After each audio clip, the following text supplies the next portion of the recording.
So can you stick it into the battery box, like you've got a box there at the back, I think?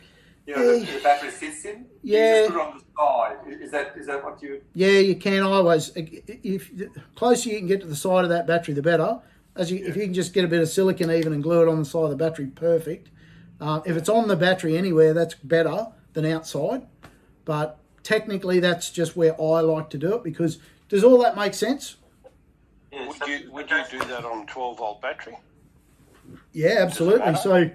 So there's two things about a battery. All your batteries that you'll buy, except your lithiums, are rated at 20 to 25 degrees. For every degree above, you've got to decrease your voltage, and every degree below, you've got to increase your voltage. So if I take a battery, that battery there at 25 degrees wants to be charged at 14.7 volts. At 40 degrees, that will be down to about 14.1 volts. At minus 14, that'll be 15.2 volts. So everybody forgets that, and that's why these battery temperatures have a compensation on them, so that they can see what the battery temperature is and adjust the voltage to suit that, try and suit that scale. But that's something to keep in mind. Temperature in batteries is, man, it's probably one of the most overlooked things. This doesn't make any sense what you're telling me, though, because we're talking two different things. If you just talk about a vehicle, right, our cars, where under the bonnet you're going to have that temperature, and you've got a DC-DC charger which does that. What Tim's talking about is having a battery charger at home in your shed. So I don't understand why you bother. If you get a battery charger at home in the shed that's got a battery temperature sensor on it, I usually just, I usually just set it as close as I can. But you're not going to be 40 degrees in your shed, surely. It could be. My shed can be. Bloody hell, it can be, yeah. Okay, well, I'll take it back. It could be a 38 degree day. Okay. You don't want to hit that battery at 14.7.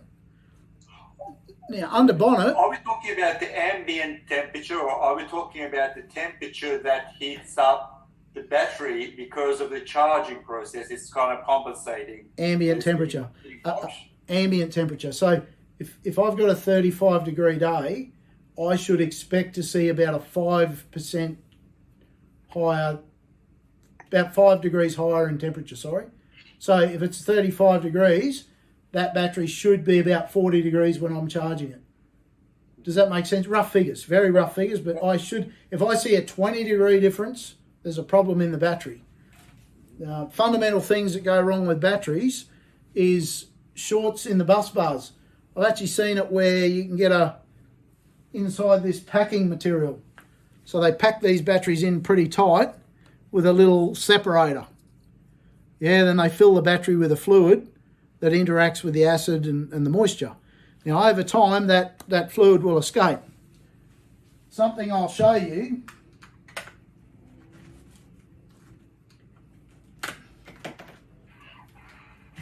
Righto, so I've just taken the top off of this battery.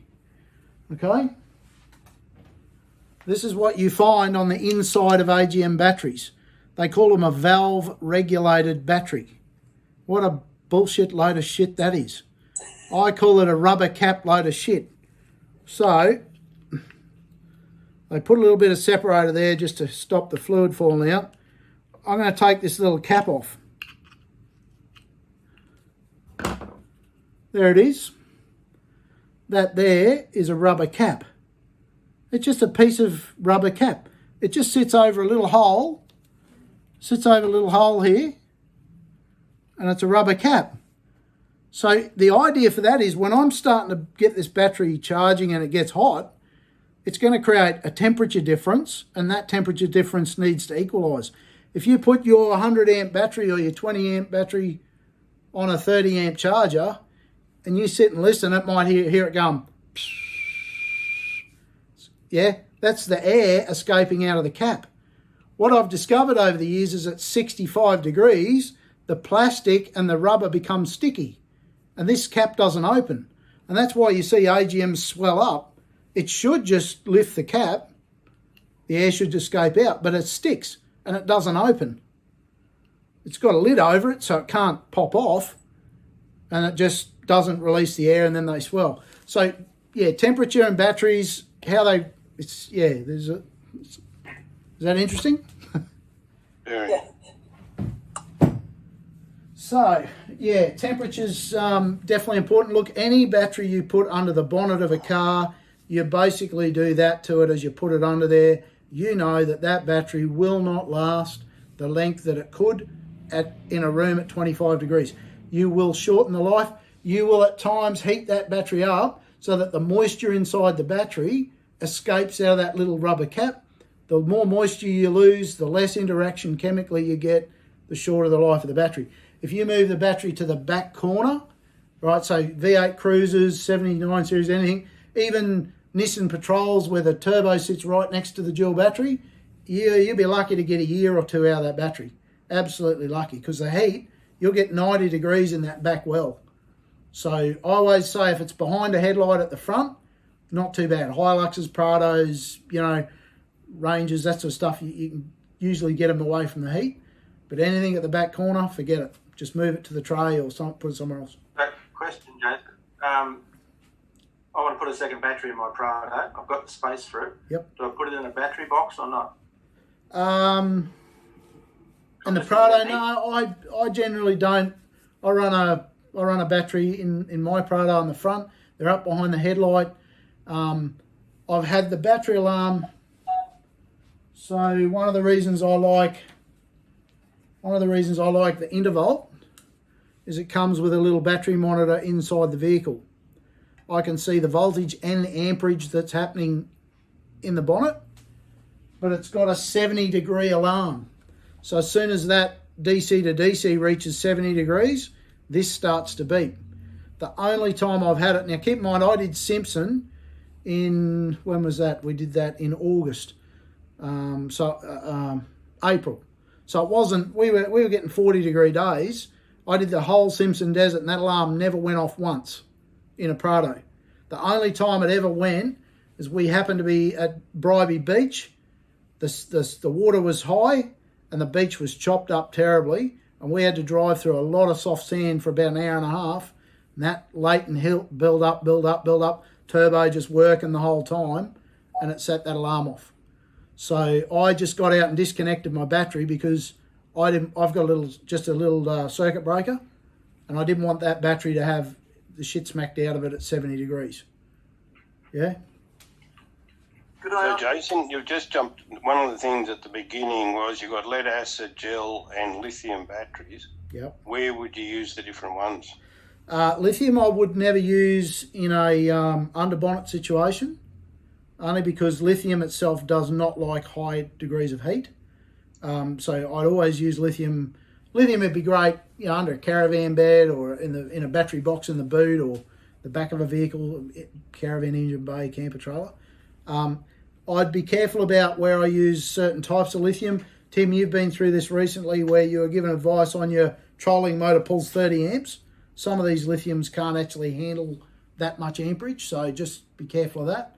I would have a look at any radiant heat. So if it's on a shed wall, just make sure that the tin is insulated between any battery and especially lithium.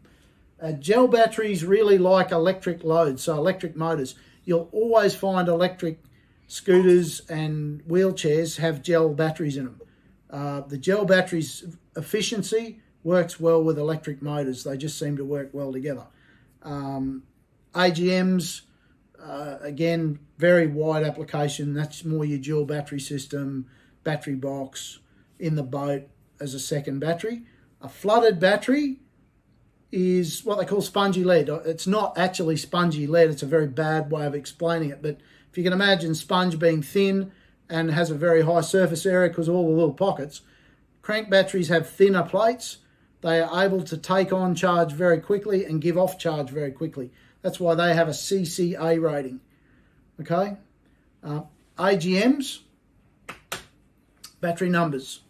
An AGM battery will say I'm 100 amps at C20. So what does that mean? So what that means is the C rating of a battery is the time. So that battery's rated, I can tell you straight away, 100 amp battery at C20, I divide the 20 into the 100, gives me 5. That battery has been designed to discharge 5 amps for 20 hours until it reaches 10.5 volts. 10.5 is the international standard for dead. Okay, so they give you an idea. So, you know, at 11, that's like me saying to you, look, your loved one's in hospital, been a nasty crash. They might recover, but they never walk the same ability ever again. But a battery at 10.5, it's buggered. It'll never ever. You might get it. You'll recover it. You can recharge it, but that sulfate's happened, and that's it. So just keep that in mind. But does that explain the different types and the different locations, Tim? So if you then had a crank battery at say 660 CCA or 600 CCA, and I don't know what the amp is on it, so what numbers would you see on that, on a start battery? You'd usually see CCA on a start battery is cold crank amps. There's a bit of trickery of that, but it's basically there's a specific test done under certain conditions for certain, and that's how many amps it delivers with almost a dead short on it. Yeah. And so we're all talking about lithiums now. So the lithium would be replacing the gel battery for our electric motors, only because it can go from 100 amps down to 50 amps, which is where you're telling us that's about 50%. So just go around that again. With a gel battery, if you start with 100 amps, it'll run down to 50, so you've only got 50 usable amps. Whereas with, I know the battery that Mike bought, it's 120 amps and it'll go down to 20 amps. So it's got 100 amps of usable. I'm trying to find something to write on. Give me a second here. Let me, I'll have to, I don't think I covered this in the book actually. So basically, here, hang on a sec. Give me 2 seconds here. We're going to ad-lib this. Don't you put your fishing gear back on. Come on, that was good. It was good, wasn't it, eh? Lizzie's going to take you over. I'm going to tear up a carton. This is very technical when we use a carton as our whiteboard. Okay, so I'm going to have 2 different battery types here. Can everybody see this? Yep. I've got 2 different battery types. If I graph the discharge of an AGM battery, it'll look like this. It'll go along, slowly come down, and at a point that I call the knee, it'll just drop. It chemically can't sustain that reaction anymore, and it falls apart, and it just loses capacity at the end. A lithium battery looks like that. So if you've ever had an old nickel cadmium drill, and the end will still turn, but shit, I've got to put it on charge. So if you have a lithium battery, it'll run, and then bang, fall off. What's actually happening with a lithium battery is the same thing internally, but the BMS controls it. A lithium battery, an AGM will start its life at 13.3 and go down to, wherever it here, it'll start dropping off at about 11.5. Yeah? A lithium battery starts its life much higher. That might be 15.8 volts. It's not usable. We can't use a lithium cell at 15.8. Yeah? So the BMS brings it down. So the BMS starts like this. The battery cell itself inside is doing this, but the lithium, so the voltage comes down, the BMS delivers a nice constant voltage to us, and then at the knee point, I'm told some of them pick it back up a little bit for a little while, and then they say, no, that's it, and then turn it off. And it just cuts off the cliff, it just turns off. And that's to protect this part of the battery, because a lithium cell doesn't like to be discharged below that 10.2. So you'll find this point where it turns off is usually about, it'll state 10.2 or 10.5 depending on the type of lithium. Does that make sense? Yeah, but it's just, the crux of it to me was, as you and somebody else explained, if you had 2 120 amp batteries, one was a gel battery and one was a good lithium battery like that one Mike bought, the gel battery would go from 120 to about 60 amps and then it would cut out. Yeah. Whereas the lithium battery would pull out, and I know that one he's got when I took the specs on, it's got 105 usable amps in it. Yeah. Does that make sense? Does that make sense to you? Yeah, lithium tends to have the power within the battery is more usable because of the efficiency of the battery. Yes. So it'll an AGM, its voltage will come down quick, compared to the amount of power left in the battery. Whereas a lithium, it'll hold its voltage a lot longer. But keep in mind that we started here at 13.3 and lithium you started here. So that voltage capacity in that battery is already higher. It's just a much more efficient type of battery. A couple of places... You're spending probably anywhere to, when I looked around, you're spending sort of $800 or more, or something than $2,000, depending on what you get. But lithium, there's some absolute crap on the market. J-Car's selling one and the usable amp in it's only 120. They put it out at 120 amps, but the usable amps on their spec sheet's only 60 amps, so it's no better than a gel battery. Yeah, correct. So that's always, it's that you get what you pay for, I suppose, and like anything, you've got to do your homework. And I've had a bit of a play with lithium. I haven't spent as much time as I'd like with lithium because I can't afford the bloody shit. But I have had a good play with it, and I've had a lot of, I've been involved with charge settings and playing around with test benches and look, and I played, the most lithium I played with was the earlier stuff, which is really shit. The lithiums we've got now and the quality of the BMSs is so much better. It's come a long way and it will continue to come a long way. But lithium now is something that I'd look at, definitely. I'd be happy to put a lithium in. There's certain applications I'd never run lithium. I'd never run lithium on a sailboat that I was going around the world with. You've got to remember that at that 10.2 volts, there's a hard cutoff. And that BMS will not reconnect the battery until it sees charge at 14.2. If I got two 12-volt batteries in a yacht and I get those batteries down to 6 volts and I'm in a world of pain and I need to run a radio to communicate, I can take them out of parallel, move them over into series and make that 6-volt parallel a 12-volt battery. I can't do that with lithium. So, Jason? Yeah. Something I found out about these lithium batteries too, and the one I bought was the iTech World one. When the BMS hits the 10.5, I think it is, in their battery, it shuts it down. So you put a charger on it, it sees 0 volts. Correct. So that's a problem. And they can sell you this fancy switch thing which will bypass that. The alternative is you take another battery, parallel it for less than 30 seconds. Yes, correct. Enough to kick it going, and then you can put your charger on it and recharge it. But it actually shows the charger doesn't see it once the BMS has shut it down. Same with these. DC to DC, one of the traps I see for new players with a DC is a 3-way fridge in a caravan running off. They run that battery down, they camp for the night, pull up, leave the car connected, have a little overnight camp in the van, and they don't switch the battery over to gas because they think, well, it's only a night. But they don't realise that there's a heater element. I don't know if you've ever seen the old bar heater element where it glows. That's how a gas fridge works on 12 volts. It's just a dead short. And they'll pull 11 to 16 amps. I've seen the early ones pull 26 amps. So they'll run that battery down to I've seen them at 2 volts in the morning. Most DC to DC chargers need to see 9 volts before they wake up. So they get up in the morning and they get the car and they drive off thinking, oh, it's charging my battery. When I get in my 8 hours time, the battery will be full. Didn't even charge the battery all day. They get there, fridge is hot, the bloody battery's flat. So just keep that in mind with DC too. They need to see a certain voltage. But that's why a lot of chargers now have a lithium setting. They just charge.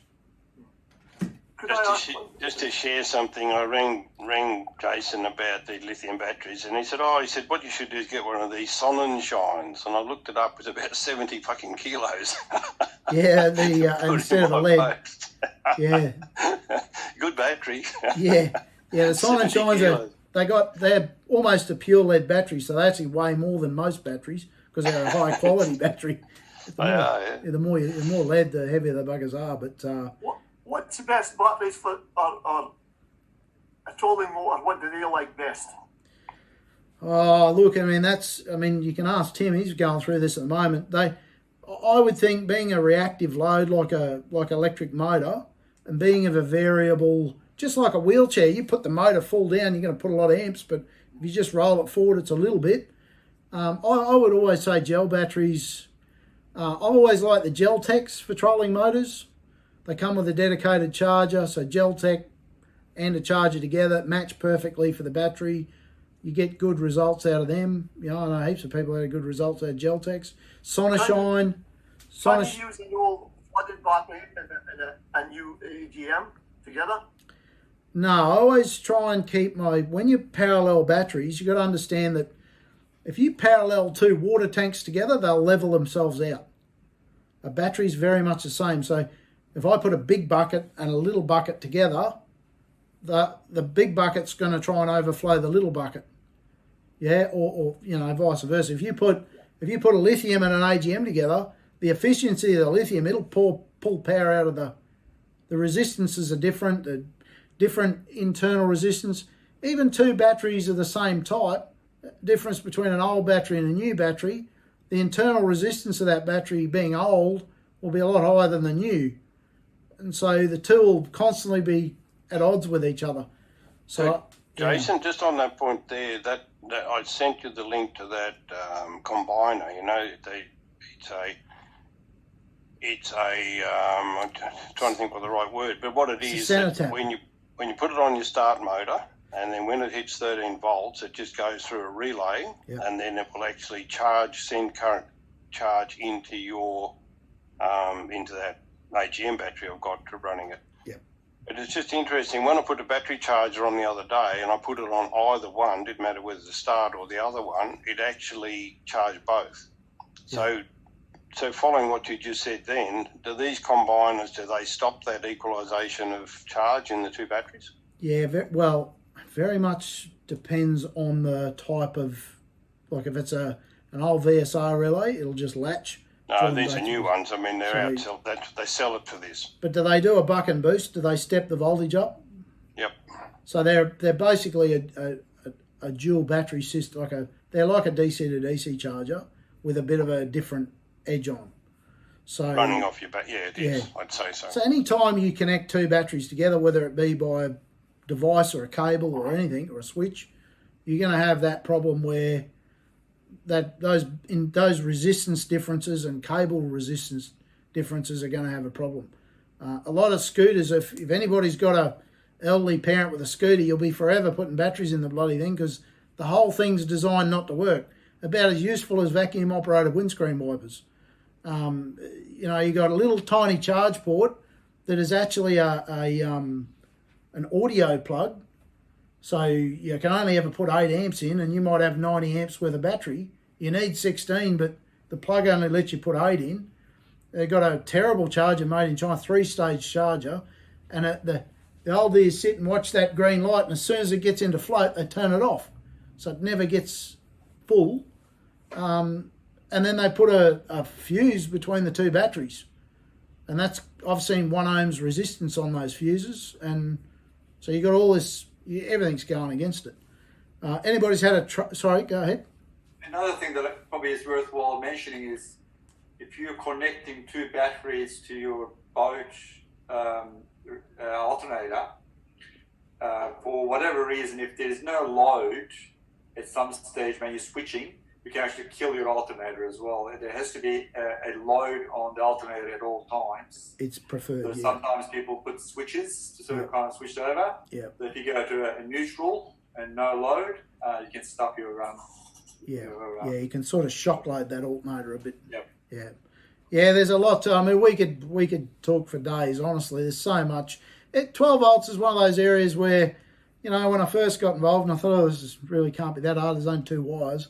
And how little did I know? Just so many things to be aware of, to be careful of. But I'd hope that through today, with a little bit of knowledge about batteries, and I mean, we've gone well over time, but that's okay. I mean, you guys have been asking a lot of questions. But can I ask you one more, Jason? Yeah, go for it. I'm a truck driver. Yes. I've seen posts of batteries blown off. Yeah. What happens to the battery? Okay, so remember I said I don't like chassis earths? Yeah. Do you remember I said how important it is to have your cables exactly the same length? Tell me how a truck battery's cabled. It's got a big long red lead that goes up to the starter motor, and a little short black lead that goes onto the chassis. I got 2 batteries in series. You'll always find the front battery dies early, correct? Yeah. So it's always a front battery. There's often other things in the truck, just to add insult, slap the bastard while it's down. We put a two-way radio in, a 12-volt two-way radio, run it off the front battery. I might put my little Waco to cool my cans and lunch, run it off the front battery. So now I've got one battery that's doing this all day and one battery that's doing this all day. So this battery just constantly gets an internal resistance in it. You've got a pretty big alternator on those trucks. You've got two batteries out of balance. You've got a whole heap of current that's not going where it should because one's this long and one's this long, and it's the ultimate of how not to do it. Yeah, but somebody's put on the batteries back to front or something, when the positive is back to front and it blows. Does that just stuff the battery completely? I could give you a photo where there's a truck battery with 6 nails tapped into it because the terminal keeps coming loose. Yeah. Diesel engines have a harmonics in them that is just, it rattles shit loose over the life. Yeah, and I don't know, truck batteries seem to be really prone to constantly coming loose, and you'll be amazed how much heat will generate through a loose battery terminal. A loose battery terminal, do it yourself, pull 10 amps off a battery with a loose connection. Feel how hot it gets. Holy shit, that's hot. So there's a number of reasons why they do it. You probably find each case to be unique, but it usually comes down to... When I say the post blown off, is that battery stuffed completely? I've actually seen battery posts rise up out of batteries. Common on scooters where they're left on charge all the time. The sulfate actually grows so much the lead starts to rise the battery out of the post. So it's hard to know. There's a bunch of reasons. A bad alternator could, an alternator that's not working could do it. Jason, well done. So let's just go around there with Kiwi. You got any questions? You're on mute, mate. Everybody's on mute. Am I off now? Yes. So I sent through a photo of my charger. So what I've kind of learnt today is I probably need to read the technical information on the charger. Yep. And then I can probably charge my AGM battery on 14.7. Yes. And make sure it goes into like storage mode, I guess. Yep. The only quick comment I'd say, there's every manufacturer seems to have a slightly different understanding of AGM voltage, whether it's 14.6 or 14.8. But you're in that pocket as long as you're in that window. Yeah. Cool. No, thanks very much, Jason. That's been really good. Pleasure. Alan? Thanks for the session, mate. Really good. Oh, no worries. Norm, you got any questions? Yeah, thanks, Tim. Jason, I use little 7.5 amp hour sealed batteries. Yep. I'm not really related to fishing, at least. Yep. I use a caravan and I have available only the 12-volt system. Yep. How can I charge them safely? I understand they only require about 1 amp to charge them. Yeah, 1 to 2 amps is usually fine. A really good question. Typically, and I won't get into this, but what I'd encourage you to do is do a bit of forum searching. I might even cover it as a topic on 12-volt shed as a video at some point. But breakaway systems especially have a little 7.2. They very rarely get the charge that they need. They very rarely get a charge, so they sulfate a lot. And when you do go to charge them with a switch mode charger, there's a little diode inside that often prevents, because this can't see the battery. So if you use a little old Arlec 2 amp, this is a 2.5 amp Arlec, I often charge them with these. That'll overcome the diode. That's a little trip. Otherwise, you've got to pull them out and charge them. I know guys that have run them into the Anderson plug with a resistor in so that it steps the amperage down. There's various ways to do it, but that's a good one. I can do a separate thing on that. Is there anything you can buy to do that? We've got a 12-volt supply to charge a 12-volt battery. Yeah, and it's the amperage too. You got to be careful of, because you don't want to give it 30 amps. Yeah, of course. You cook the bum out of it, but there are various products that are out there. Sometimes you got to go into JCar and tell them you need a a step down, an amperage converter from 30 to, to 2. It just depends. It is a bit tricky, but there are definitely things out there that you can do. Yeah, but Thank you. I'm happy if you send me an email. If you just send me a separate email through Tim, I'll do a bit of homework for you as well, because I haven't looked at breakaway batteries for a while, so I'll just check to see what's new. Thanks, Joe. No worries. Bill, you're on mute, mate. You're on mute. No, he's on mute. Mute. No, he's not. Is that right? Beautiful, gotcha. Thanks very much for that. I really enjoyed it. I use a lithium battery in my kayak because it's light. So I've got a 60 amp hour lithium battery. And with all this coronavirus and everything, I used to use it a couple of times a month. Whereas now I haven't used it for about 3 or 4 months. Yeah. I learned a lot of stuff from you. So that was really good. I know that I can charge it at a certain point. I just think I don't think I've really got any questions after it now. It's Australian made, so it's really, really good. Costs a lot of money, more than my kayak actually. Yeah. And I understand the amp hours. Like I've got a 28 pound thrust freshwater Minn Kota. Yep. So I know if I'm running that flat out all the time, if I'm going on the full setting, yeah, I'm only going to get a couple of hours out of it. But because it's got 5 different settings and a reverse, yeah, it'll last basically as long as I want it. Yeah. It'll go for 4 or 5 hours. So, yeah. So when are we going fishing? I just really enjoyed it. Thanks, Billy. Mike? Yeah, thank you. Yep, Jason, I'd like to see if you can confirm or deny an old wives' tale that my father used to teach me. Yes. And he was a tramways electrician. Yep. And I used to get a kick in the arse if I'd left the battery sitting on the garage floor. Oh, yeah. It'd go flat. Yeah. On the concrete. Yeah. Okay, so that I'm happy to do that one. It won't take us long. Acid changes its specific gravity with temperature. So under bonnet batteries, the acid tends to rise at the top of the battery. And if you ever pull the top off a battery that's been under a bonnet, especially a V8 Cruiser, they often attack the bus bars terribly. If I sit a battery on a concrete always stays quite cooler than ambient. Even on a hot day, touch your concrete, it'll be cold. So what happens, I sit the battery on the concrete, it draws the acid to the bottom. Now, particularly bad with flooded batteries because that acid and it's free to move quite easily. So it draws all the acid to the bottom, which means you've got this massive concentration of acid attacking the bottom of the plates. And keep in mind, a lot of AGMs, they don't have what we call a sump.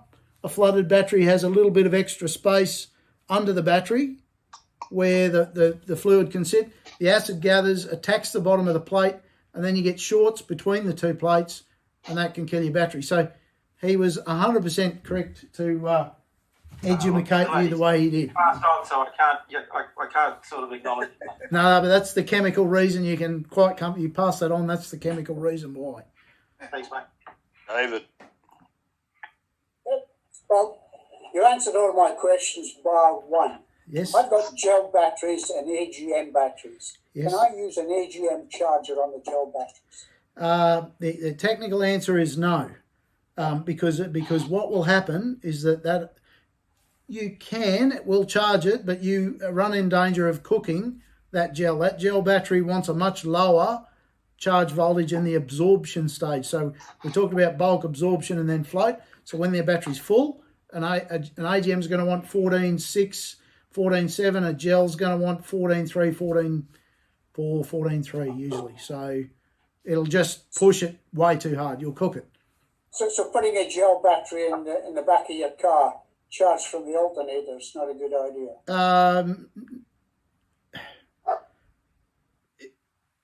Probably not. Only in that you're not going to hit 14.3 off an alternator. You'll be lucky to get. Depends on the vehicle. Depends on the cable length.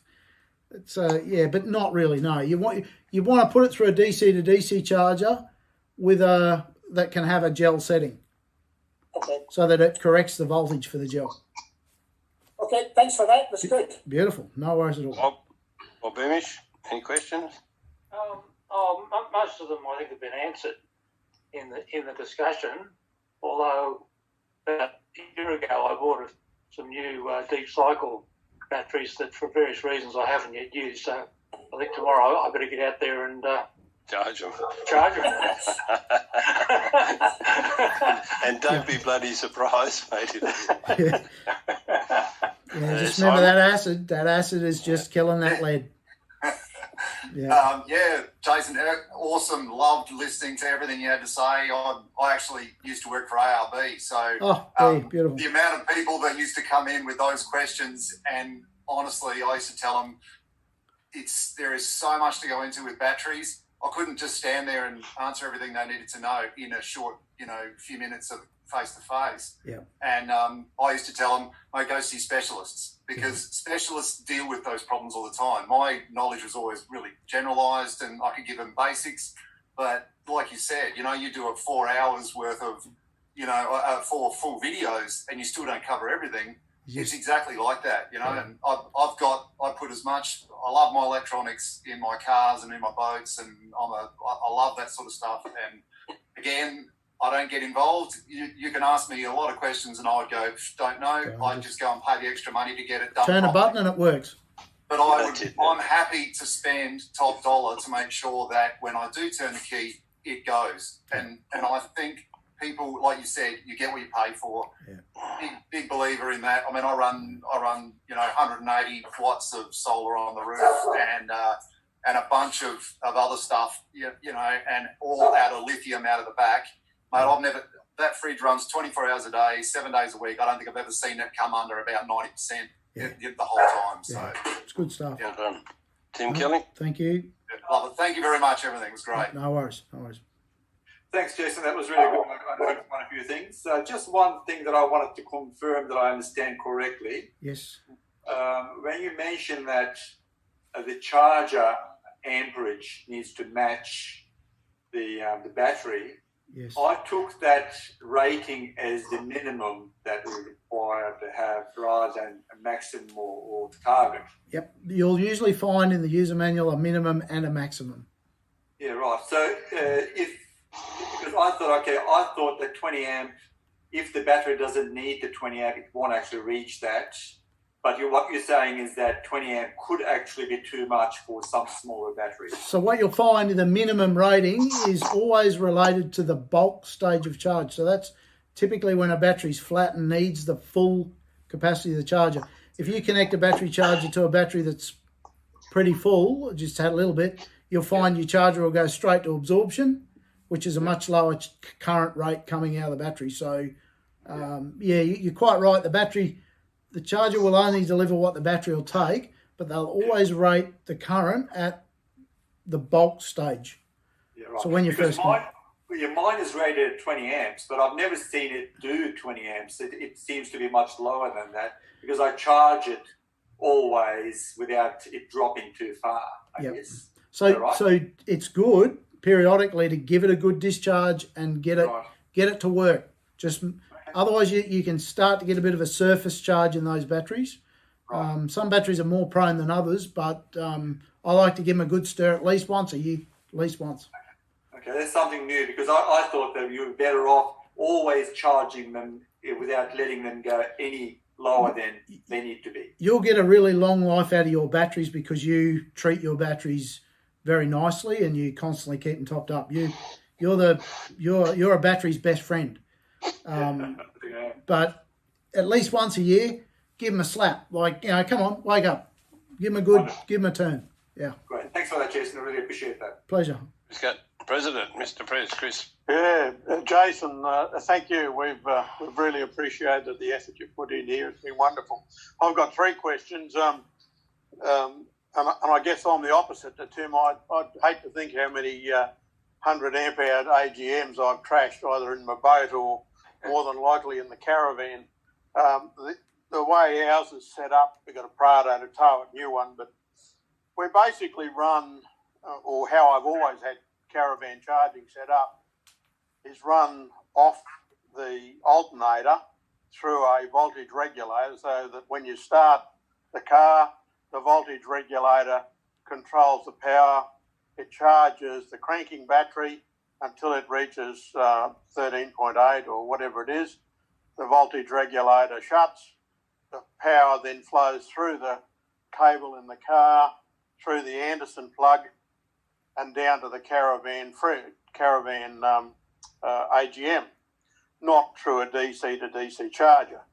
Now that seems to work reasonably well, but I think what you're telling me is if I put a DC to DC charger next to the battery box, the efficiency of it will improve considerably. Yeah. Correct? Correct. Yep. Oh, there's two things: efficiency, but I'd also suggest when you start running your fridge from your battery or your lighting, you're starting to run the battery from, it might be 15 to 20% down on where it could be. So your bottom point is closer now because you started here and not there. Yeah. Adding a DC will get you there. Yeah, I mean, we've got a big fridge, and I mean, it'll pull 18 amps, and it needs to be right. So that's been very helpful. Thank you. And the other thing I don't have is a voltage cutout switch on it, because where I've trashed more batteries than I hate to admit is that you'll clean the van up, you might have the radio going and the light on or something, and you're putting it away. Close the van up, lock the door, put the cover on it. You forget to turn the I've done it. Come back in 2 months' time, and the bloody radio's been on the whole time, or a light's been on. Yeah.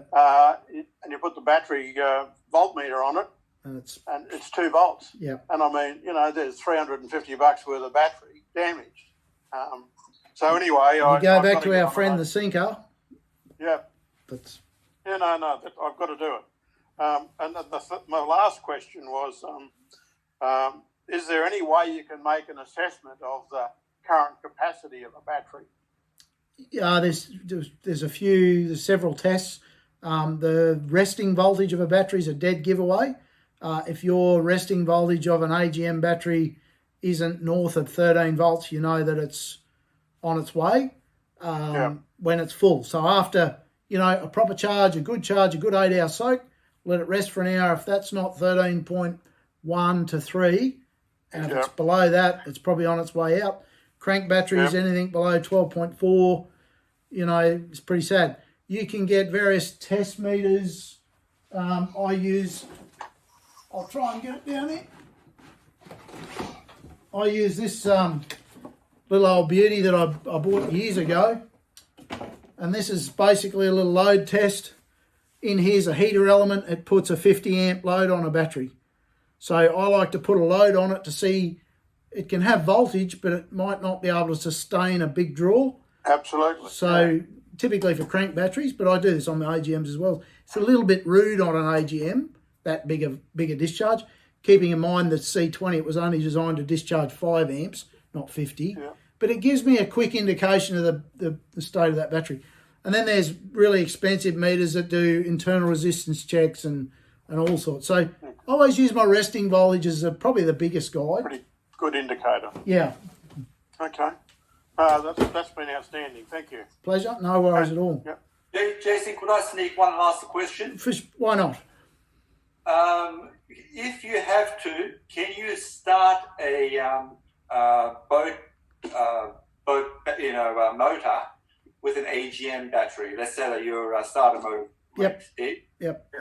Would that damage the AGM battery? Look, the technical answer is the AGM will not like it. It's not designed to do it. And I have seen some Chinese batteries with really shit bus bars. So the little interconnecting links between the tops of the batteries. So each battery plate inside's got a little top, and then they link them. Sometimes I've seen them destroy those little links, but 90% of AGMs won't. And usually when you're in that situation, you're happy to replace a battery if it dies, but you need to get that boat started. Yes. Can I just come in there?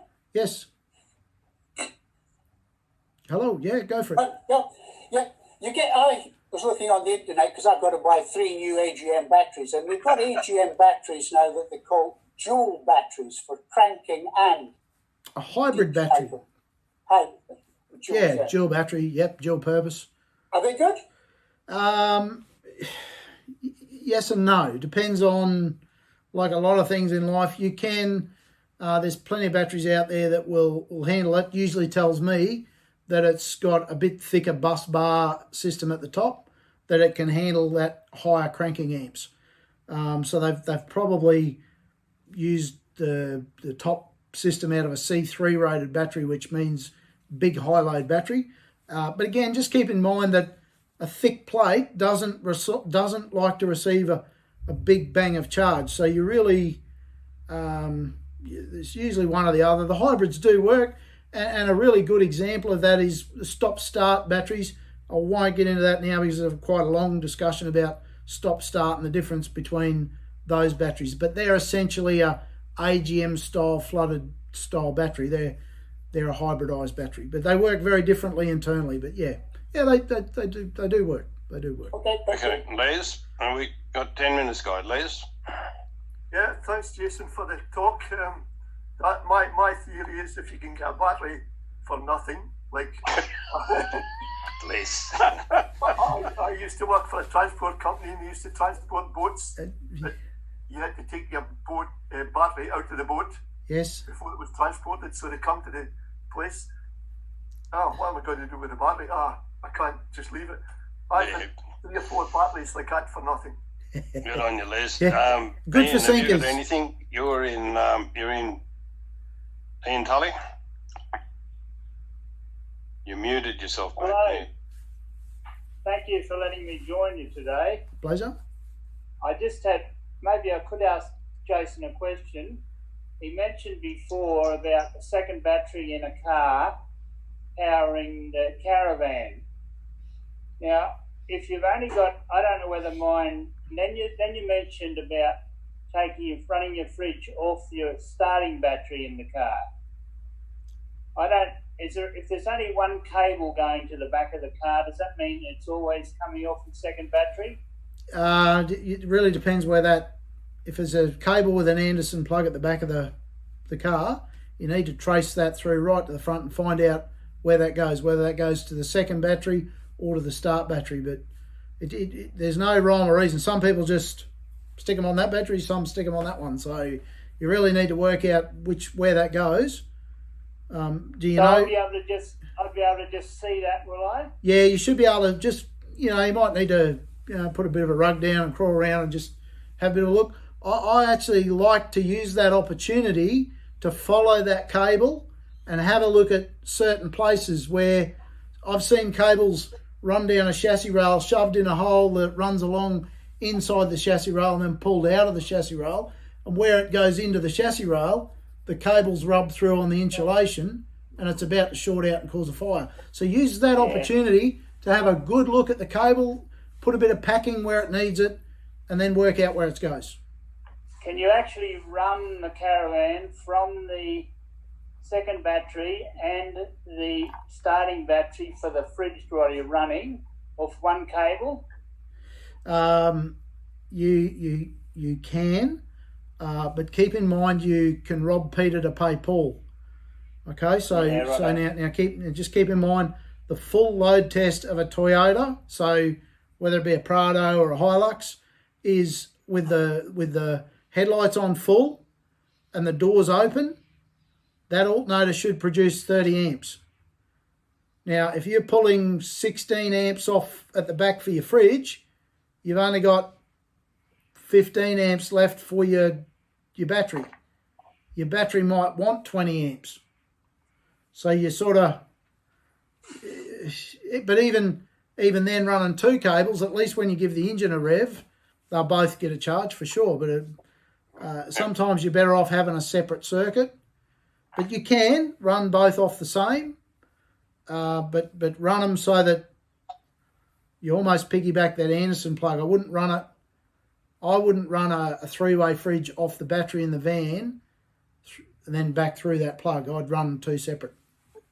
But Ian, the trick in this that everybody forgets is it must go through the ignition switch. If it doesn't, you'll end up with a flat battery. Yeah, I've been there. Yeah. Thanks a lot, Jason. No worries. No worries at all. Neil? really don't have a question, but I've been restoring a Land Rover for about the last 5 or 6 years, and a fit of enthusiasm, I bought a new battery for it years ago. It's been sitting on the concrete floor. Oh, well. I think I might be buying another one. No, just give it to Chris Gardner, mate. It depends. Depends how long it's been sitting, but yes. Fergus. All very interesting. Thanks, Jason. But I rely on my taxi driver and my boat driver, David, and his problems are not my problem. All of these things. Best boat line. I'm glad you look at me. You're very kind. There you go. So anybody got any final wind-up questions? No. Jason? No, look, years ago I wrote a book called The Recreational Power Guide, Batteries and Charging. That's available through the 12 Volt Shed website. You've got one. If you have a look at the website, 12 Volt Shed, so the number 12, the letters 12, and then voltshed.com.au. A lot of people ask me when I'm going to write my second book, and look, I'm just way too busy at the moment to lock myself in a room for 6 months and write one. So what I thought I'd do is I can do a lot of videos, and I can do little grabs while I'm out and about. It's a new site. There's not a lot of content yet. I'm still working on this 4-part series. But keep an eye in, drop in every now and then to 12 Volt Shed, and it'll have questions on circuit breaker sizing and fuse sizing and batteries and all this sort of stuff. So yeah, just drop by. That magazine you got there, Jason, we've got 2 in the library. I've got 2 of them in my... Beautiful. So if anyone wants to have a check of that. Yep, no worries. So yeah, but all the stuff on the 12 Volt Shed is there's no cost to visit it. I've just posted up a DC to DC comparison guide. So I took about 10 or 11 of the most popular models, made up a big comparison chart between them all, and it's a really good, because if you're going to fit solar panels and you've got 56 volt solar panels, well, which solar reg will they work with? What's the low voltage cutout point? And there's lots. So I then wrote to each of the manufacturers, got them to check that information, and overwhelmingly they've come back and all corrected any mistakes, and so it's a pretty reliable source. But anyway, is that on the 12 Volt Shed? Is it? It's on the 12 Volt Shed website. Yeah. So if you're ever looking for a DC, drop by. So thanks for having me, guys. Thanks for. Can I ask one more question? Yeah, sure. I bought a battery from up Sunshine Coast, and it said if you use it in a trolling motor, it will void your warranty. Yep. What's the reason for that? Probably because of the amperage draw of a trolling motor. So they know that there's, again, that C20 rating of the battery. A trolling motor probably wants a C3 rated battery. So if I divide a 100 amp battery by 3, I get a much higher number than if I divide it by 20. So each battery is designed and built specifically. This is all the shit they don't tell us about batteries. They just sell us a $300 battery and say, bye, and they tell us nothing, because they want us to bugger it and bring it back. They want us to not charge it right, not treat it right.